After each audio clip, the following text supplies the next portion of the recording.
సోదరీ సోదరులారా, మనమిప్పుడు 1 తిమోతి పత్రిక వినబోతున్నాము. అపొస్తలుడైన పౌలు రోమా చెరసాలలో ఉన్నాడు. సువార్త ప్రకటించిన నేరానికి నీరో చక్రవర్తి అతణ్ణి చెరసాల నిర్బంధంలో ఉంచాడు. అయితే పౌలు మీది అభియోగంలో పౌలుకు శిక్ష పడలేదు. అతణ్ణి విడుదల చేశారు. అప్పుడు పౌలు కొలస్సీకి వెళ్లి ఫిలెమోను అనే విశ్వాసిని అతని కుటుంబాన్ని సందర్శించాడు. అందుకే ఫిలెమోను పత్రిక 22వ వచనంలో పౌలన్నాడు, నీ ప్రార్థనల మూలంగా నేను నీకు అనుగ్రహించబడతానని నిరీక్షిస్తున్నాను. గనుక నా నిమిత్తము బస సిద్ధం చెయ్యి. కొలస్సి నుండి పౌలు 1 తిమోతి పత్రిక రాసి ఉండవచ్చు, లేదా ఫిలిప్పి నుంచైనా రాసి ఉండవచ్చు. అపొస్తల కార్యములు 16వ అధ్యాయం 1వ వచనం ప్రకారం తిమోతి యేసు శిష్యుడు. అతడు ఒక మంచి విశ్వాసి. అతడు విశ్వసించిన ఒక యూదురాలి కుమారుడు. అతని తండ్రి గ్రీసు దేశస్థుడు. అనగా తిమోతి ఒక యూదురాలికి గ్రీసు దేశస్థుడికి పుట్టినవాడు. భక్తిగల కుటుంబంలో పెంచబడినవాడు. తిమోతి అవ్వయైన లోయి, తల్లి అయిన యునీకే తిమోతిని భక్తిలో విశ్వాసంలో పెంచారు. పౌలు తిమోతిని గురించి సాక్ష్యమిస్తూ, నీ యందున్న నిష్కపటమైన విశ్వాసమును జ్ఞాపకం చేసుకుంటున్నాను. తిమోతి, నీ అవ్వ, నీ తల్లి గొప్ప విశ్వాసులు. అదే విశ్వాసం నీయందు సహా వసిస్తున్నదని రూఢిగా నమ్ముతున్నాను అన్నాడు. తిమోతి విశ్వాసమును బట్టి నా ప్రియమైన కుమారుడు అని పౌలు అతణ్ణి తన ఆధ్యాత్మిక కుమారునిగా మనకు పరిచయం చేస్తున్నాడు. అపొస్తల కార్యములు 16వ అధ్యాయం మొదటి 3 వచనాలలో తిమోతి విషయం ప్రస్తావించబడింది. తిమోతి లుస్త్రలో, ఈకొనియలో ఉన్న సహోదరుల వలన మంచి పేరు పొందినవాడు. తిమోతి పౌలు యొక్క సువార్త బృందంలో ఒకడు. ఆ తరువాత తిమోతి పౌలుకు మంచి సన్నిహితుడైన ప్రధాన సహాయకుడయ్యాడు. ఫిలిప్పి పత్రిక 2వ అధ్యాయం 19వ వచనం నుండి పౌలు తిమోతిని ప్రశంసిస్తూ అన్నాడు, నేను మీ క్షేమము తెలుసుకొని ధైర్యము తెచ్చుకునే నిమిత్తము తిమోతిని శీఘ్రముగా మీ వద్దకు పంపాలని ప్రభువైన యేసునందు నిరీక్షిస్తున్నాను. మీ క్షేమము విషయమై నిజముగా చింతించేవాడు అతని వంటివాడు ఎవ్వడూ నా వద్ద లేడు. అందరూ తమ సొంత కార్యాలనే చూసుకుంటున్నారు గాని యేసుక్రీస్తు కార్యాలను చూడరు. తిమోతి యోగ్యత మీరెరుగుదురు. తండ్రికి కుమారుడు ఏలాగు సేవ చేస్తాడో అలాగే అతడు నాతో కూడా సువార్త వ్యాపకము నిమిత్తము సేవ చేశాడు. కాబట్టి నాకేమి సంభవించనై ఉన్నదో చూచిన వెంటనే అతణ్ణి పంపాలి అనుకుంటున్నాను. పౌలు తన ఆధ్యాత్మిక కుమారుడైన తిమోతిని సేవ కోసం ఎఫెసీలో ఉండవలసిందిగా నియమించాడు. 1 తిమోతి పత్రిక సంఘ కాపరులకు వాచక పుస్తకం లాంటిది. దేవుని మందిరములో, అనగా జీవము గల దేవుని సంఘములో జనులు ఏలాగు ప్రవర్తించాలో తెలియచేస్తూ పౌలు ఈ పత్రికను తిమోతికి రాస్తున్నాడు. సత్యాన్నే బోధించాలని పౌలు ఖండితంగా చెబుతున్నాడు. సత్యవాక్యాన్ని అధికారపూర్వకంగా బోధించగల సంఘ నాయకులనే పౌలు నియమించాడు. సంఘంలో విభిన్నమైన మనస్తత్వాలు గలవారుంటారు. వారికి వాక్యమును ఏ విధంగా బోధించాలో, ఏ విధంగా సంఘ కాపరి వివాదాలకు దూరంగా ఉండాలో హెచ్చరిస్తూ పౌలు ఈ పత్రికను రాసి తిమోతినే కాదు సంఘములోని దేవుని బిడ్డలందరినీ హెచ్చరిస్తున్నాడు. ఇప్పుడు వచనం వెంబడి వచనం వినండి. సమృద్ధి ఆశీర్వాదాలు అనుభవించండి. 1 తిమోతి 1వ అధ్యాయం 1వ వచనం నుండి ధ్యానపూర్వకంగా విందాము. మన రక్షకుడైన దేవుని యొక్క, మన నిరీక్షణ అయిన క్రీస్తు యేసు యొక్క ఆజ్ఞ ప్రకారము క్రీస్తు యేసు యొక్క అపొస్తలుడైన పౌలు విశ్వాసమును బట్టి నా నిజమైన కుమారుడగు తిమోతికి శుభమని చెప్పి వ్రాయునది. తండ్రి అయిన దేవుని నుండి, మన ప్రభు అయిన క్రీస్తు యేసు నుండి కృపా, కనికరము, సమాధానము నీకు కలుగునుగాక. దేవుడే మన రక్షకుడు, క్రీస్తు యేసే మన నిరీక్షణ. అద్వితీయ సత్యదేవుడు, ఆయన పంపిన క్రీస్తు నిత్యజీవ ప్రాప్తికి, రక్షణకు మూలం. దేవుడు యేసుక్రీస్తు. కృపా, కనికరము, సమాధానము మనందరికీ కలగాలి. ఇదే ఆకాంక్షతో పౌలు ఈ పత్రికను తిమోతికి రాస్తున్నాడు. తిమోతి పౌలుకు ఆధ్యాత్మిక కుమారుడు. విశ్వాసము చేత క్రీస్తునందు పౌలు తిమోతిని కన్నాడు. తిమోతి పౌలుకు నిజమైన ఆధ్యాత్మిక కుమారుడు. శ్రోతలు వింటున్నారా? ప్రతి పౌలుకు ఒక తిమోతి, ప్రతి తిమోతికి ఒక పౌలు ఉండాలి. ఈ విధంగా సంఘ నాయకత్వం అవిచ్ఛిన్నంగా కొనసాగాలనేది దేవుని నిర్ణయం. 3వ వచనం, నేను మాసిదోనియకు వెడుతూ ఉండగా నిన్ను హెచ్చరించాను. నీవు ఆజ్ఞాపూర్వకంగా బోధించాలి. సత్యమునకు భిన్నమైన బోధలు చేయకూడదని, వాటిని ఎవరూ లక్ష్యపెట్టకూడదని చెప్పాలి. కల్పనా కథలు, మితములేని వంశావళులు, వివాదములకు సంబంధించిన బోధలను మాన్పించాలి. విశ్వాస సంబంధమైన దేవుని గృహ నిర్వాహకత్వం ముఖ్యం. అది లేని బోధలు ప్రజలు వినకూడదు. కొందరికి నీవు ఈ విషయాలు అధికారపూర్వకంగా నేర్పాలి. అందుకే నీవు ఎఫెసులో ఉండాలని మరోసారి హెచ్చరిస్తున్నాను. ఉపదేశ సారం ప్రేమే. ఈ ప్రేమ పవిత్ర హృదయము నుండి, మంచి మనస్సాక్షి నుండి, నిష్కపటమైన విశ్వాసము నుండి కలుగుతుంది. హృదయశుద్ధి, నిష్కల్మషమైన మనస్సాక్షి, కపటము లేని విశ్వాసం, ఈ 3 కలిస్తే దేవుని ప్రేమ మనలో ఉత్పత్తి అవుతుంది. యేసు ప్రేమికుల హృదయాలు మనస్సాక్షి, నిష్కాపట్యమైన విశ్వాసము గలవి. కొందరు వీటిని మానుకొని కృప నుండి తొలగిపోయారు.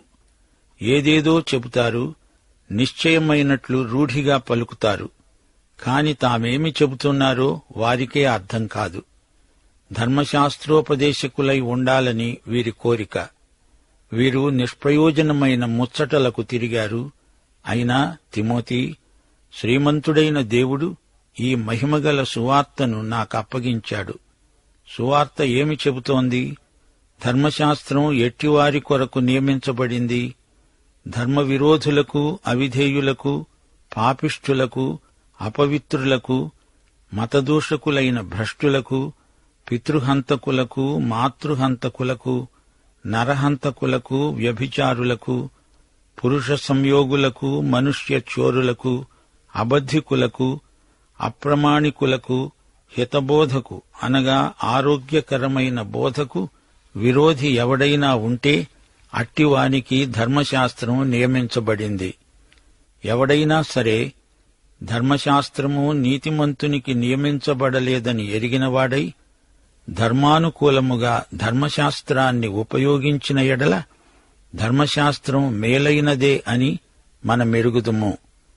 ప్రియ శ్రోతలు, పౌలు తిమోతికి ఏం చెబుతున్నాడో విన్నారా? ఇదిగో తిమోతి, నీవు ఎఫెసులోనే ఉండాలి. అక్కడ ఉండి పనిచేయడం ఎంత కష్టమో నాకు తెలియనిది కాదు. స్థలాలు మార్చడం, నీకు ఇష్టమైన చోట ఉంటే బాగుంటుంది అనుకోవడం మంచిది కాదు. అది ఎలాంటి ఊరైనా దేవుడు ఉండమన్నాడు గనుక అక్కడే ఉండి సేవ చెయ్యాలి. సేవ నీకు ముఖ్యం. అంకిత భావంతో పనిచెయ్యి. అక్కడే ఎఫెసులో ఎన్ని ప్రతిఘటనలు ఉన్నా వాటిని నీవు ఎదుర్కోవాలి. ఆ స్థలం విడిచిపెట్టాలని చూడకు. ఎఫెసు సంఘం ఏమైపోయిందో చూడు. అపొస్తలుల కార్యములు 20వ అధ్యాయం 28 నుండి 30వ వచనం వరకు పౌలు ముందుగానే చెప్పినట్టే జరిగింది. దేవుడు తన స్వరక్తమిచ్చి సంపాదించిన తన సంఘాన్ని కాయటానికి పరిశుద్ధాత్మ మిమ్మును దేనియందు అధ్యక్షులనుగా ఉంచాడో ఆ యావత్తు మందను గూర్చి మీ మట్టుకు మిమ్మును గూర్చి జాగ్రత్తగా ఉండండి. నేను వెళ్లిపోయిన తరువాత క్రూరమైన తోడేళ్లు మీలో ప్రవేశిస్తాయని నాకు తెలుసు. వారు మందను కనికరించరు. శిష్యులను తమ వెంట ఈడ్చుకొని పోవాలని వంకర మాటలు పలికే మనుష్యులు మీలోనే బయలుదేరుతారు. తిమోతి ఒక కాపరిగా బాధ్యతాయుతంగా సత్యాన్నే బోధించాలి. మందను వదిలిపెట్టిపోతే నీవు కాపరివి కాదు, జీతగాడివి అనిపించుకుంటావు. యోహాను సువార్త 10వ అధ్యాయం 12, 13 వచనాల్లో ప్రభువు ఇదే మాట అన్నాడు. జీతగాడు గొర్రెల కాపరి కాడు గనుక గొర్రెలు తనవి కానందున తోడేలు రావటం చూచి గొర్రెలను విడిచిపెట్టి పారిపోతాడు. తోడేలు ఆ గొర్రెలను పట్టి చెదరగొడుతుంది. జీతగాడు జీతగాడే గనుక గొర్రెలను గూర్చి లక్ష్యము చేయక పారిపోతాడు. ప్రియ శ్రోతలు, వింటున్నారా? దేవుని సంఘంలో క్రమశిక్షణ, సత్ప్రవర్తన, సంఘ నాయకత్వం మొదలైన అంశాలను పౌలు పేర్కొన్నాడు, చర్చించాడు. తిమోతి పత్రికలోని ఉపదేశాలకు కాలదోషం పట్టదు. నాడు నేడు సంఘాలకు తిమోతి పత్రిక తాజా సందేశం. ఈ పత్రిక మూలవాక్యం 1 తిమోతి 3వ అధ్యాయం 15వ వచనం. దేవుని మందిరములో అనగా జీవము గల దేవుని సంఘములో జనులు ఏలాగు ప్రవర్తించాలో అది నీకు తెలియాలి. సంఘంలో తప్పుడు బోధలను అరికట్టే అధికారం తిమోతికి ఉంది. అపొస్తలుల బోధకు భిన్నమైనదంతా తప్పుడు బోధే. తప్పుడు బోధలను వింటే వారు విశ్వాస భ్రష్టులవుతారు. మనం అపొస్తలుల ఉపదేశ క్రమానికి లోబడాలి. సరైన సిద్ధాంతాలు, ఉపదేశాలు సంఘక్షేమానికి ఎంతో దోహదపడతాయి. కల్పనా కథలు, వంశావళులు బోధించకూడదు. ఆయా వ్యక్తుల వంశవృక్షాలు, పుట్టుపూర్వోత్తరాలు బోధించినందువల్ల కలవరం మాత్రమే మిగులుతుంది. కపట భక్తిని పసికట్టాలి. దేవుని ప్రేమ నిస్వార్థమైనది. బైబిలులోని ముఖ్యాంశాలను విడిచిపెట్టి కాలక్షేపం ముచ్చటలతో ప్రసంగాలను నింపివేయకూడదు. మిడిమిడి జ్ఞానంతో కొందరు తమకంతా తెలిసినట్టే ప్రగల్భాలు పలుకుతారు. నలుగురిలో జ్ఞానులమనిపించుకోవాలని తాపత్రయపడతారు. వీరు వేషధారులు. మోషే ద్వారా ధర్మశాస్త్రం వచ్చింది. ధర్మశాస్త్రం మంచిదే గాని ధర్మశాస్త్రం రక్షణ మార్గం కాదు.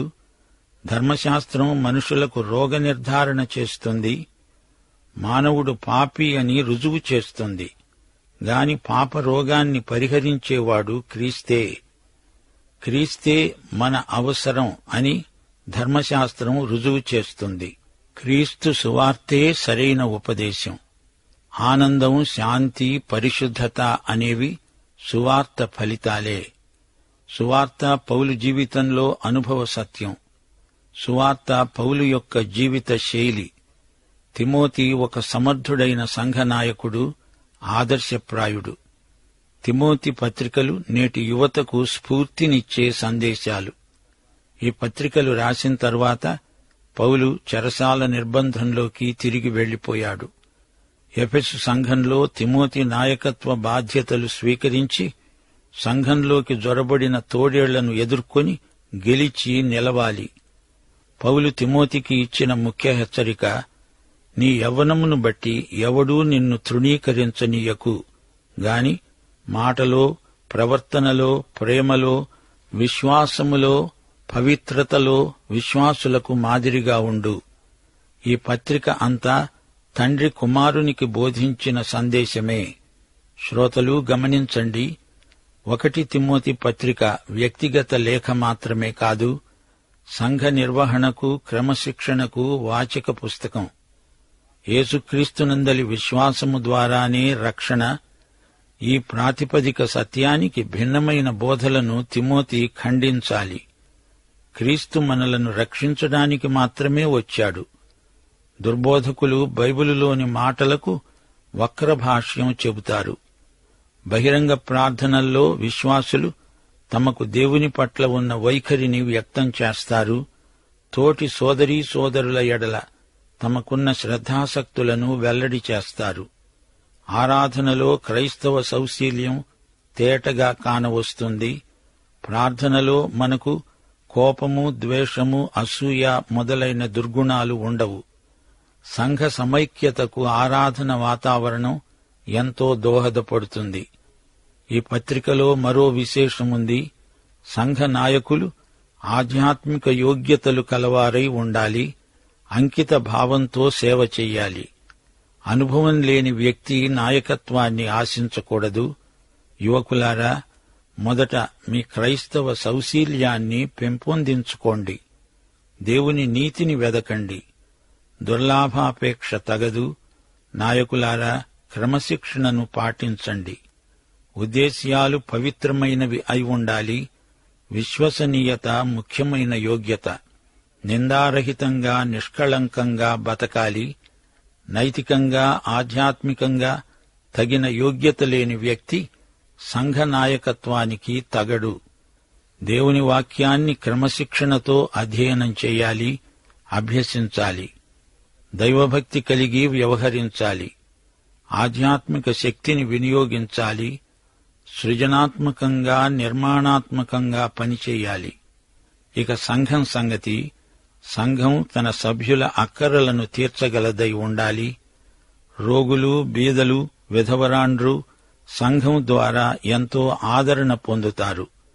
సంఘం క్రైస్తవ కుటుంబాల సముదాయం. కుటుంబాల సంక్షేమమే సంఘ ధ్యేయం. అంతేకాదు, సంఘానికి బయట ఉన్న వారి పట్ల సంఘం శ్రద్ధాసక్తులు చూపాలి. ఇవి 1 తిమోతి పత్రికలోని మూలాంశాలు. సంఘస్థులు ఒకరికొకరు పరిచర్య చేసుకోవాలి. సంఘ కార్యక్రమాలలో అందరూ మనస్ఫూర్తిగా పాల్గొనాలి. ఒకరికొకరు పరస్పరం సాయపడాలి. ఎఫెసీ సంఘంలోని ప్రతిఘటనలను తిమోతి ఎదుర్కోవాలి. పౌలు ఒక రాయబారి, క్రీస్తు యేసు యొక్క అపోస్తలుడు, అనగా పంపబడినవాడు.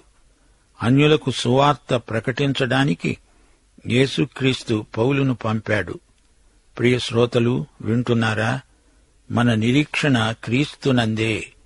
పౌలు తన 2వ అపోస్తలిక పర్యటనలో ఎఫెసును సందర్శించాడు. ఆ తరువాత 3వ పర్యటనలో ఎఫెసు ప్రాంతంలో 3 సంవత్సరాలున్నాడు. రోమారాజ్యంలో రోము, కొరింతు, అంతియోకు, అలెగ్జాండ్రియా, ఎఫెసు, ఈ 5 ఎంతో ముఖ్యమైన నగరాలు. ఎఫెసు గొప్ప వ్యాపార కేంద్రం.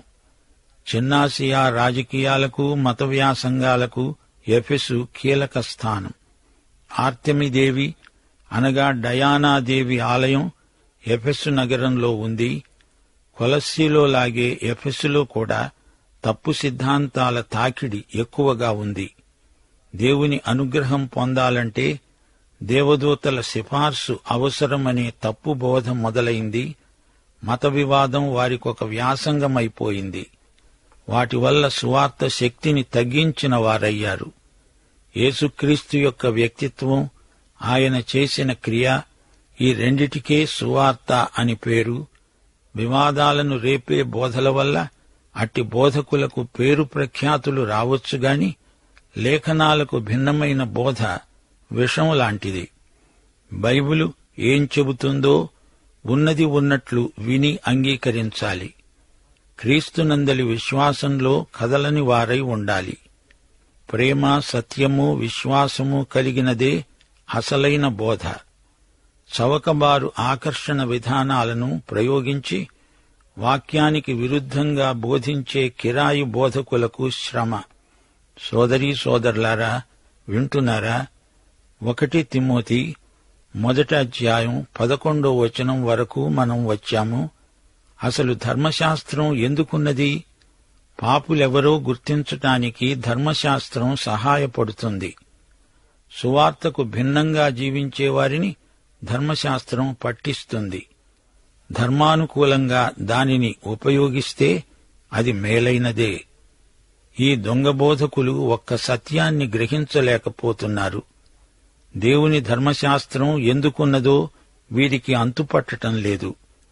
విశ్వాసులకు ధర్మశాస్త్రం చెప్పేది, చూపేది ఏదీ లేదు. గాని అవిశ్వాసులకు ధర్మశాస్త్రం వారి పాపాన్ని చూపుతుంది, వారిని దేవుని వద్దకు తెస్తుంది. పాఠం ముగిస్తాము. వచ్చే పాఠానికి 1 తిమోతి 12వ వచనం నుండి 20వ వచనం వరకు చదువుకొని రండి. దైవాశీస్సులు. ఆమేన్.